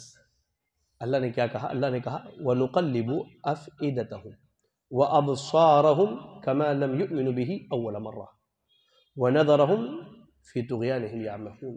آپ گھر جانے کے بعد ایک مرتبہ اس کی تفسیر ضرور دیکھیے گا، اسی لیے میں نے آیت نمبر بتا دیا، سورۃ الانعام آیت نمبر 110، سورۃ الانعام آیت نمبر 110۔ اس آیت میں یہی بیان کیا گیا ہے کہ جس طرح لوگوں نے پہلی مرتبہ ایمان نہیں لایا تو اب موت کے وقت اللہ تعالیٰ ان کے دلوں کو بدل دے گا. لا الہ الا اللہ. صحابی رسول ہے، ڈر رہے ہیں، ایمان والے ہیں، اس کے باوجود خوف ہے. ایسا نہ ہو کہ موت کے وقت اللہ تعالیٰ میرے دل کو بدل دے. بار بار بے ہوش ہو جا رہے ہیں. جب افاقہ ہوتا ہے یہی آیت پڑھتے روتے اللہ رب العالمین کے سامنے. یہ ان کی فکر تھی انجام آخرت کی، یہ ان کی فکر تھی کہہ لیجئے کہ حسن خاتمہ کی، یہ ان کی فکر تھی اللہ کو راضی کر کے اس دنیا سے جانے کی. لا الہ الا اللہ. ایک دوسرے صحابی موت کا وقت قریب ہے، رو رہے ہیں، زار و قطار رو رہے ہیں. صحابہ پہنچے، تابعین پہنچے. ان میں سے کسی نے پوچھ لیا، اے ابو عبداللہ آپ کیوں رو رہے ہیں؟ آپ تو اللہ کے نبی کے ساتھی ہیں، آپ نے اپنی ساری عمر نبی کے ساتھ گزاری، آپ نے ان کے ساتھ جنگیں لڑی ہیں، فتوحات حاصل کیے ہیں، اسلام کو سربلند کرنے میں ان کی مدد کی ہے. نبی دنیا سے اس حال میں گئے کہ آپ سے راضی تھے، اب آپ کیوں رو رہے ہیں؟ لا الہ الا اللہ. صحابی رسول کہتے ہیں کہ میں نے اللہ کے رسول کو فرماتے ہوئے سنا ہے کہ اللہ تعالیٰ نے ابن آدم کے 2 حصے کیے. ایک حصے کے بارے میں کہا کہ یہ جنتی ہے، اور دوسرے حصے کے بارے میں کہا کہ وہ جہنمی ہے. اور اللہ کی قسم مجھے نہیں معلوم کہ میں جنتیوں کے حصے میں تھا کہ جہنمیوں کے حصے میں تھا. یہ دنیا سے جانے کا وقت ہے، اور اس وقت یہ فکر ہو رہی ہے کہ میں جنتیوں میں ہوں یا جہنمیوں میں ہوں، مجھے اس کا علم نہیں ہے. ٹھیک ہے میرے پاس اعمال ہے، میں نے عمل کیا ہے، لیکن اللہ نے میرے بارے میں کیا فیصلہ کیا ہے؟ ایسا نہ ہو کہ موت کے وقت جو ہے اللہ تعالیٰ میری زبان سے کلمہ ادا کرنے کی توفیق نہ دے، اللہ میرے دل کو بدل دے. لا الہ الا اللہ. ذرا غور کیجئے کہ ہماری کیا حالت ہے. ایسے ہی لا الہ الا اللہ. کبھی تنہائی میں سوچئے میرے بھائی، آپ کا یہ بھائی آپ سے درد مندانہ گزارش کرتا ہے. کبھی تنہائی میں بیٹھ کے سوچئے کہ واقعی اللہ نے جنت و جہنم کا جو فیصلہ کیا ہے ہم کس طرف ہیں، جبکہ ہماری تنہائی کا عالم لا الہ الا اللہ. اللہ تعالیٰ رحم فرمائے دکتور آر کے نور رحمہ اللہ پر، تمل ناڈو کے چنئی کے بہت بڑے عالم دین، استاذ محترم بہت بڑے عالم دین. شہر حیدرآباد میں ایک مرتبہ آپ کا درس چل رہا تھا. انہوں نے درس میں ایک بات کہی تھی. کہا انہوں نے کہ جس طرح انسان کے جسم سے پسینہ جب نکلے اور اس سے بدبو آتی ہے، اگر ویسے انسان کے گناہوں سے بدبو آنی شروع ہو جائے تو کوئی کسی کے بغل میں بیٹھے گا نہیں. اللہ، کوئی کسی کے بغل میں نہیں. تنہائی میں کبھی غور کیا کہ ہمارا انجام کیا ہونے والا؟ ہماری تنہائی کا عالم بہت بھیانک ہے. لا الہ الا اللہ. میں آپ کو ایک مثال دیتا ہوں. ایک نوجوان جو رات کی تنہائی میں کمرے میں اکیلا پڑا ہوا ہے، یا ہماری کوئی بہن جو رات کی تنہائی میں کمرے میں اکیلے سو رہی ہے، موبائل فون ان کے ہاتھ میں ہے، اور اس کے ذریعہ برائی، بدکاری، بے حیائی کے سارے راستے ہم نے کھول کے رکھے ہیں. اچانک ہوا کا ایک تیز جھونکا آتا ہے، اور گھر کی کھڑکی اور دروازے اگر کھڑکھڑا کے آواز کر جائیں، بندہ یا بندی سب سے پہلے موبائل اٹھا کے کونے میں رکھتا ہے. اس کے بعد اس کی فکر ہوتی ہے کہ گھر والوں میں سے کسی نے ہمیں دیکھ تو نہیں لیا اس طرح رات کو جاگ کر برائی کرتے ہوئے. اللہ کے بندوں، اللہ کی بندیوں، جب ہم ماں کے پیٹ میں پانی کے قطرات کی طرح تھے، اور اس سے پہلے زمین و آسمان کی پیدائش سے پہلے وہ رب ہمیں جانتا تھا، وہ رب ہمیں دیکھتا تھا. ہم اس وقت بھی اس رب کی نگاہ میں ہوتے جب ہم برائی کر رہے ہوتے. ہم اس وقت بھی اس رب کی نگاہ میں ہوتے جب ہم تنہائی میں کوئی بے حیائی کا کام کر رہے ہوتے. وہ رب العالمین ہمیں اس وقت بھی دیکھ رہا ہوتا. ہمیں اس بات کی کیوں نہیں فکر ہوتی کہ اللہ ہمیں دیکھ رہا ہے؟ یہ ہماری تنہائیوں کا عالم ہے. اور یاد رکھیں، تنہائی میں کیے جانے والے گناہ یہ عام گناہوں کے بالمقابل بڑے بھیانک ہیں. سنن ابن ماجہ کی روایت ہے، علماء نے اس کی سند کو صحیح قرار دیا ہے. اللہ کے نبی صلی اللہ علیہ وسلم کہتے ہیں لَأَعْلَمَنَّ أَقْوَامًا مِّنْ أُمَّتِي، میں اپنی امت میں ایک قوم ایسی بھی جانتا ہوں کہ جو لوگ تہامہ پہاڑ کے برابر نیکیاں لے کر کے آئیں گے. کامثال جبال تہامۃ بیضاء، بالکل چمچماتی ہوئی خوبصورت بہترین نیکیاں لے کر کے آئیں گے، لیکن اللہ تعالیٰ ان میں سے کسی ایک نیکی کو قبول نہیں کرے گا. ایک نیکی اللہ تعالیٰ قبول نہیں کرے گا. صحابہ پریشان ہو گئے، پوچھا کیوں؟ پوچھا کیوں؟ کہا اس لیے کہ یہ لوگ وہ لوگ ہوں گے اذا خلوا بمحارم اللہ انتہکوها، جب تنہائی میں انہیں موقع ملتا ہوگا یہ اللہ کے حدوں کو توڑ دیتے ہوں گے۔ جب بھی تنہائی میں موقع ملا یہ اللہ کے مقرر کردہ حدوں کو توڑ کر حد پار کر جانے والے ہوں گے۔ ہماری تنہائی کا یہی عالم ہے، ہم میں سے اکثریت کی تنہائی کا یہی عالم ہے، لا الہ الا اللہ، لا الہ الا اللہ۔ وہ ہمارے اسلاف تھے جنہیں آخرت کی فکر تھی، جنہیں سوء خاتمہ کی فکر تھی، اپنے حسن خاتمہ کی کوشش میں لگے ہوئے تھے۔ عمر ابن خطاب ہے، خلیفۃ المسلمین، خلیفۃ المسلمین ہے۔ ایک مرتبہ حذیفہ بن یمان کے پاس آتے ہیں۔ یہاں کون نہیں جانتا کہ عمر ابن خطاب کو اللہ کے نبی نے عشرہ مبشرہ میں شمار کیا، 10 صحابہ جنہیں جنت کی خوشخبری دی گئی۔ سیدنا حذیفہ بن یمان کے پاس آتے اور آ کے کہتے ہیں کہ اے حذیفہ تمہیں اللہ کا واسطہ ہے، تمہیں اللہ کا واسطہ ہے۔ آج ہم اپنے ایمان پر بڑا خوش ہوتے ہیں۔ سیدنا عمر حذیفہ رضی اللہ تعالی عنہ کے پاس آ کے کہتے ہیں حذیفہ تمہیں اللہ کا واسطہ ہے، انشدک باللہ، میں تمہیں اللہ کی قسم دیتا ہوں، اللہ کا واسطہ دیتا ہوں، یہ بتاؤ اللہ کے نبی نے جن منافقوں کے نام بتلائے تھے کیا اس میں عمر کا بھی نام ذکر کیا تھا؟ یا اللہ آج ایمان پر ہم کتنا خوش ہوتے ہیں۔ یہ امیر المومنین عمر ابن خطاب، انہیں فکر ہے اپنے حسن خاتمہ کی، فکر ہے کہ کہیں سوء خاتمہ نہ ہو، ایسی موت نہ ہو جائے کہ اللہ تعالی ہم سے راضی نہ ہو۔ پوچھتے ہیں منافقین کے لسٹ میں اللہ کے نبی نے میرا بھی نام بتایا؟ کہا حذیفہ بن یمان رضی اللہ تعالی عنہ نے کہ نہیں آپ کا نام ذکر نہیں کیا گیا، آپ کا نام ذکر نہیں کیا، لیکن آج کے بعد میں آپ کے علاوہ کسی کو نہ بتاؤں گا کہ کس کا نام لیا اور کس کا نام نہیں لیا۔ اس واقعے کے بتانے کا مقصد یہ ہے میرے بھائیوں کہ آپ دیکھیے امیر المومنین خلیفۃ المسلمین لا الہ الا اللہ عمر بن خطاب رضی اللہ تعالی عنہ بھی اس بات سے ڈرتے تھے کہ خاتمہ ہو تو کہیں برا خاتمہ نہ ہو جائے، ڈرتے تھے اس بات سے۔ ایسے ہی میں آپ کو بتاؤں حسن ابن علی رضی اللہ تعالی عنہ، سیدنا حسن رضی اللہ تعالی عنہ جن کے بارے میں اللہ کے نبی نے کہا کہ حسن و حسین میرے دنیا میں جنت کے 2 پھول ہیں۔ سیدنا حسن کہتے ہیں ما خاف منہ الا مؤمن ولا امن منہ الا منافق۔ بہت کڑوی بات ہے، بہت کڑوی بات ہے اور بالکل حقیقت ہے۔ کہا کہ برے خاتمے سے، یا کہہ لیجئے کہ ما خاف منہ الا مؤمن، کہ برے خاتمے سے صرف ایمان والا ڈرتا ہے، اسے فکر ہوتی ہے کہ ہمارا خاتمہ کہیں برا نہ ہو جائے۔ ٹھیک ہے زندگی بھر اللہ کی عبادت کریں، لیکن اللہ تعالیٰ آخر وقت میں ہم سے اگر ایمان چھین لے، ہمارا دل بدل دیا جائے، ہمارے دل کو اللہ پلٹ دے، لا الہ الا اللہ کون نہیں جانتا؟ اللہ کے نبی صلی اللہ علیہ وسلم نے فرمایا کہ بندوں کے دل رحمان کے 2 انگلیوں کے درمیان ہے، اللہ جیسا چاہتا ہے پلٹتا ہے۔ پوری زندگی عبادت کی، لیکن موت کے وقت اللہ تعالیٰ ہمارا دل بدل دے۔ کہا سیدنا حسن نے کہ برے خاتمے سے صرف اور صرف امن میں کون رہتا ہے، مطمئن کون رہتا ہے؟ منافق۔ اس کو پرواہ نہیں ہوتی کہ میری موت کیسی ہونے والی ہے، وہ سمجھتا ہے کہ دنیا میں رہ کر کے جیسے بھی زندگی گزار لو، ختم ہو گیا معاملہ۔ لیکن ایمان والے کو اس بات کی فکر ہوتی ہے کہ میری موت کیسی ہوگی، کس حال میں ہوگی، اگر ایسی حالت میں ہو گئی جو اللہ کو پسند نہیں تو میرا انجام کیا ہوگا۔ اور سیدنا ابو الدرداء رضی اللہ تعالی عنہ کا ہی قول ہے، آپ اللہ کی قسم کھا کر کے کہتے ہیں کہ ان من امن السلب عند موته سلب عند موته۔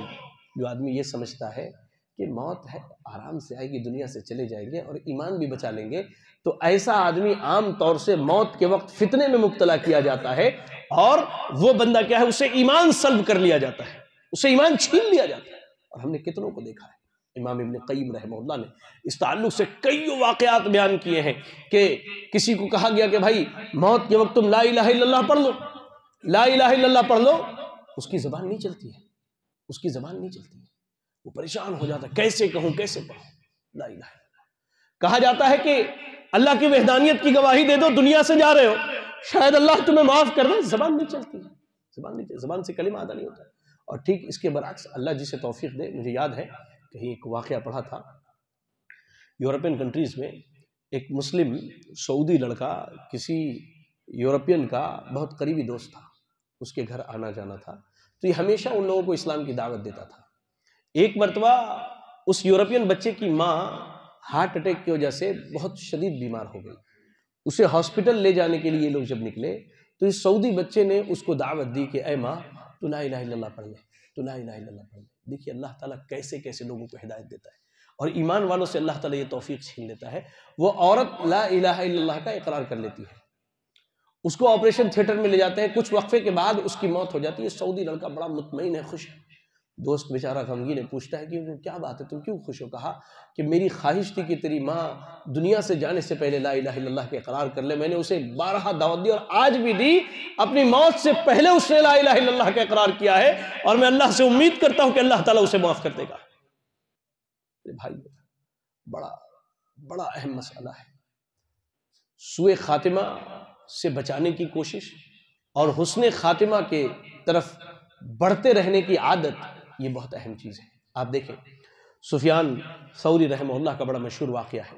سفیان ثوری رحمہ اللہ کے پاس عبد الرحمن ابن مہدی رحمہ اللہ آئے. کہتے ہیں کہ جب میں پہنچا تو سفیان ثوری رحمہ اللہ مرض الموت میں تھے، یعنی اس بیماری میں مبتلا تھے جس میں ان کی موت ہوئی، اور بہت رو رہے تھے. تو انہوں نے پوچھا کیا بات ہے شیخ؟ گناہوں کی وجہ سے ڈر لگ رہا ہے. لا الہ الا اللہ. یہ وہ لوگ تھے جنہوں نے دین کی مطلب اللہ نے جتنی سانس لینے کی ان کو جتنا سانس لینے کا اللہ نے موقع دیا، ہر موقع پر دین کی خدمت کی کوشش کی.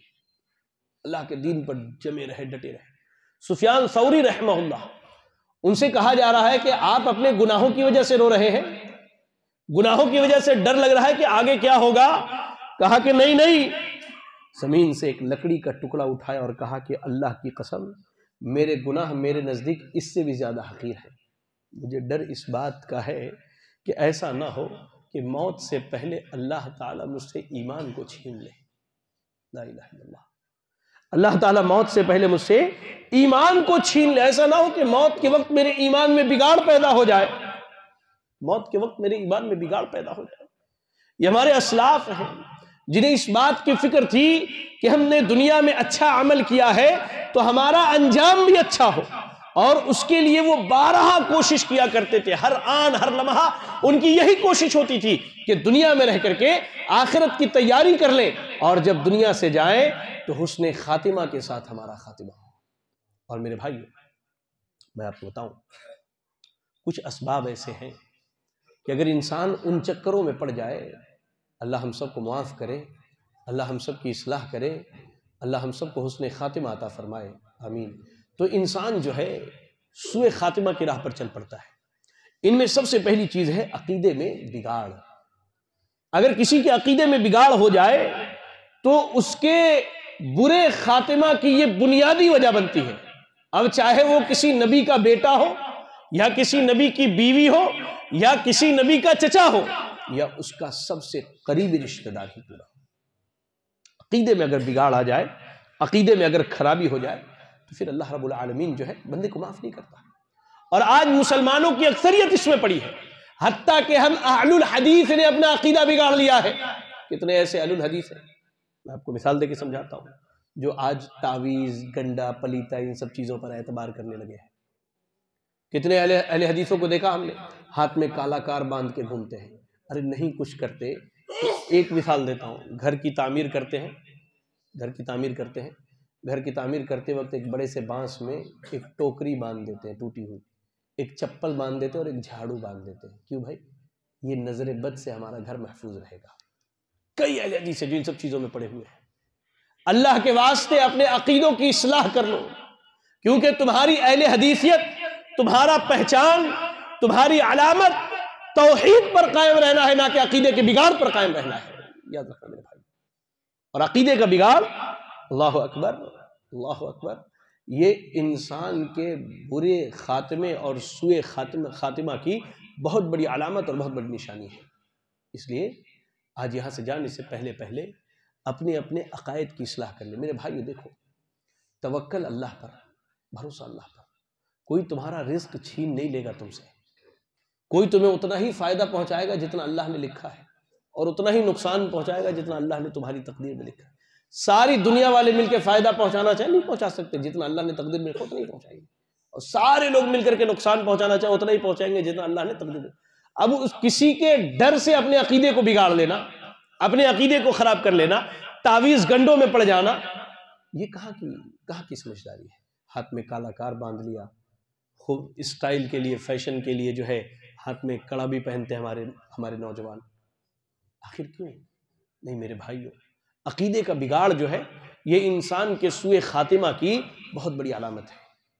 کوشش کرو آپ، ایک ذاتی مشورہ ہے کہ آپ کے مسجد کے امام ہیں، ہمارے شیخ ماشاءاللہ شیخ اسلم مدنی صاحب ہیں، دوسرے ائمہ یہاں بیٹھے ہوئے ہیں، آپ اپنی زندگی کا ایک بڑا وقت جو ہے ان سے علم حاصل کرنے میں لگاؤ. عقیدے کی جو بنیادی اور مضبوط کتابیں ہیں وہ کتابیں ان کے سامنے بیٹھ کر کے پڑھ لو، تاکہ تمہاری اصلاح ہو جائے، تمہارے دین کی اصلاح ہو جائے، اور تم اس کے ذریعہ اپنے نسلوں کے عقائد کی اصلاح کر لو. ورنہ عام لوگ یہی سمجھتے ہیں کہ اہل حدیث ہونا صرف رفع الیدین کرنا اور آمین کہنے کا نام ہے. نہیں، اہل حدیثیت ایک تحریک ہے، ایک منہج ہے، ایک منہج ہے. یہ وہی منہج ہے جو اللہ رب العالمین نے محمد رسول اللہ صلی اللہ علیہ وسلم کو دیا، اور محمد رسول اللہ صلی اللہ علیہ وسلم سے صحابہ نے لے کر ہم تک پہنچایا ہے. یہ وہی منہج ہے میرے. تو اس پر جمے رہنا، ڈٹے رہنا، عقیدے کے بگاڑ سے اپنے آپ کو بچانا، یہ انسان کے حسن خاتمہ کی علامت ہے. لیکن انسان اگر کہہ لیجئے کہ عقیدے کے بگاڑ میں پڑ جائے، اس کے عقیدے میں فساد واقع ہو جائے، خرابی پیدا ہو جائے، تو قریب ہے کہ وہ انسان جو ہے تباہ اور برباد ہو کر کے رہ جائے. ایسے ہی انسانی زندگی میں جو چیز عقیدے کے بگاڑ میں، جیسا کہ میں نے آپ کو بتایا کہ توحید میں اور عقیدے میں بگاڑ جو ہے یہ انسان کے برے خاتمہ کی علامت ہے، وہیں عقیدے پر ڈٹے رہنا انسان کے اچھے خاتمہ کی علامت ہے.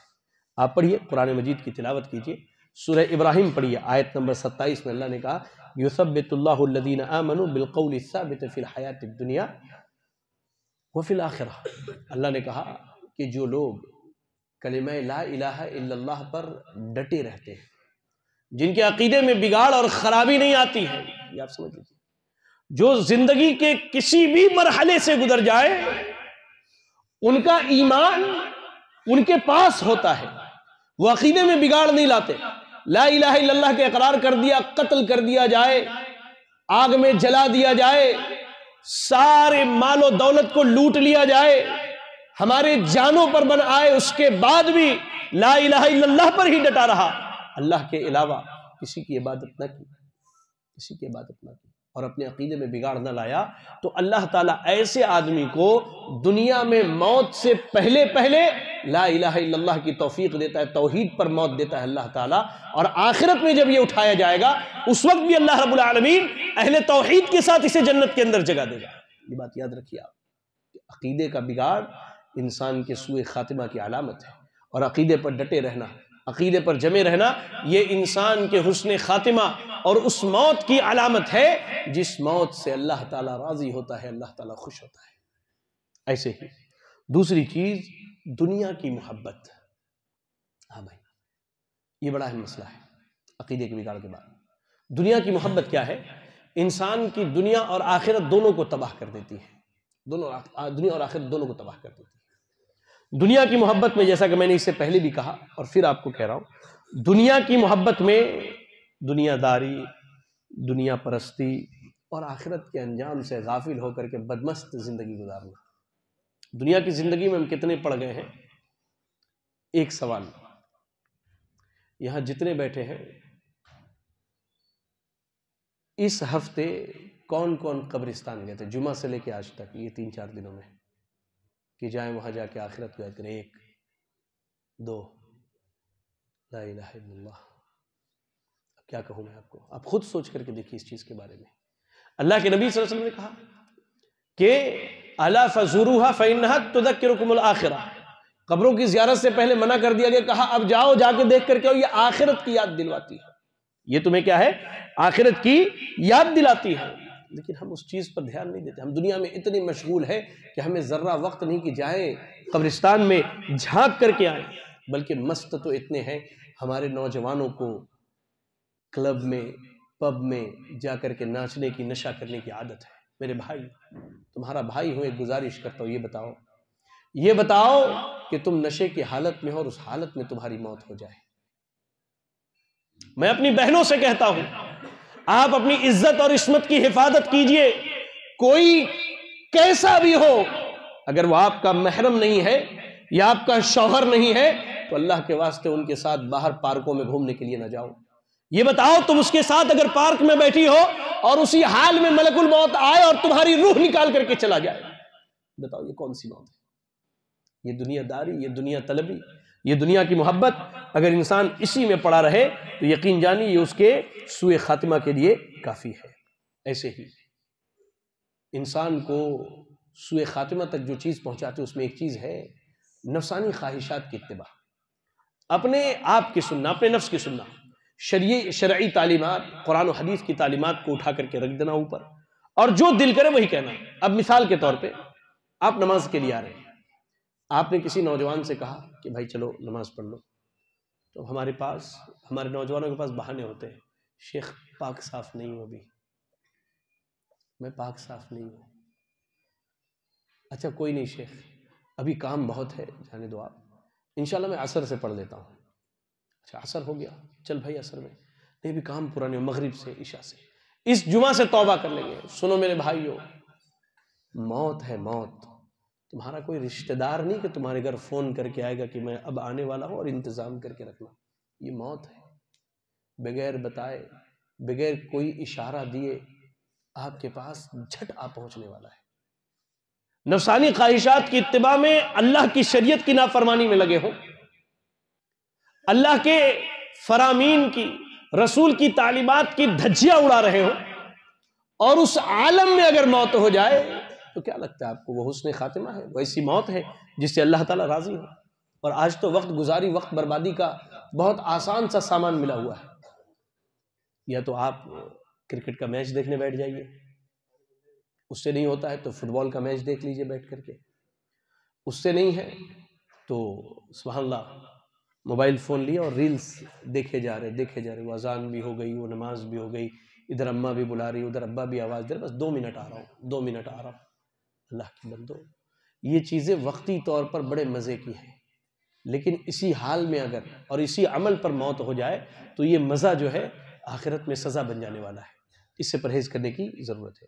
ایسے ہی سوء خاتمہ اور ایسی موت جس سے اللہ راضی نہ ہوگا، اس کی ایک بڑی علامت یا بڑی نشانی کہہ لیجئے انسان کا گناہوں پر ڈٹے رہنا، بار بار وہی گناہ کرنا، توبہ نہیں کرنا اللہ سے معافی نہیں مانگنا، اور جب توبہ کی تلقین کی جائے تو کر لیں گے، ابھی تو جوان ہے، تھوڑی زندگی گزار لیں، عمر ہوگی تو کر لیں گے، اب عمر ہوئی تو بوڑھے ہو جائیں گے تو کر لیں گے، اچھا ٹھیک ہے وقت آئے گا تو۔ اللہ کے بندو، کتنے ایسے لوگ ہیں جو یہ دعویٰ کرتے تھے کہ ہم کل صبح توبہ کر لیں گے، رات کو سوئے تو فرشتوں نے قبروں میں آنکھ کھلوائی ان کی۔